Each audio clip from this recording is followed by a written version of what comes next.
Hi friends, welcome back to Vishika vlog. ఈ vlog ఏందా అని అనుకుంటున్నారా? మనకి ఫ్రిడ్జ్ స్పేస్ చాలా తక్కువ ఉంది, కానీ చాలా గిన్నెలు పెట్టుకోవాలి. పిండి వేస్తే వెజిటేబుల్స్ పెట్టుకోవడానికి స్పేస్ లేదు, వెజిటేబుల్స్ పెట్టుకుంటే పిండి వేసుకోవడానికి స్పేస్ ఉండదు అని అనుకుంటున్నారా? అలా కాకుండా ఈ ర్యాప్ యూజ్ చేయండి, స్టోరేజ్ స్పేస్ చాలా బాగా యూజ్ అవుతుంది. ఈ వీడియోలో చూపించినట్టు మనకి ర్యాప్ కవర్ ఎంత కావాలంటే అంత తీసుకొని చపాతీ పిండి కానీ వెజిటేబుల్స్ కానీ మనము దీంట్లో పెట్టుకొని ఈ వీడియోలో చూపించినట్టుగా ర్యాప్ చేసి ఫ్రిడ్జ్లో పెట్టుకున్నామంటే డైరెక్ట్గా పెట్టుకోవడం వల్ల గిన్నెలు తక్కువ అవుతాయి కాబట్టి స్టోరేజ్ స్పేస్ మనకి చాలా ఉంటుంది.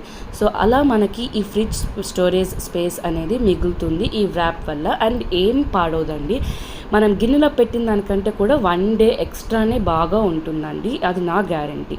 అండ్ ఈ ర్యాప్తో మనం బ్యాంగిల్స్ కూడా ర్యాప్ చేసుకోవచ్చు, చాలా చక్కగా ర్యాప్ అవుతాయి. ఈ వీడియో మీకు యూస్ఫుల్ అయితే లైక్ చేయండి, సబ్స్క్రైబ్ చేయండి బిగులు. Bye bye బిగులు.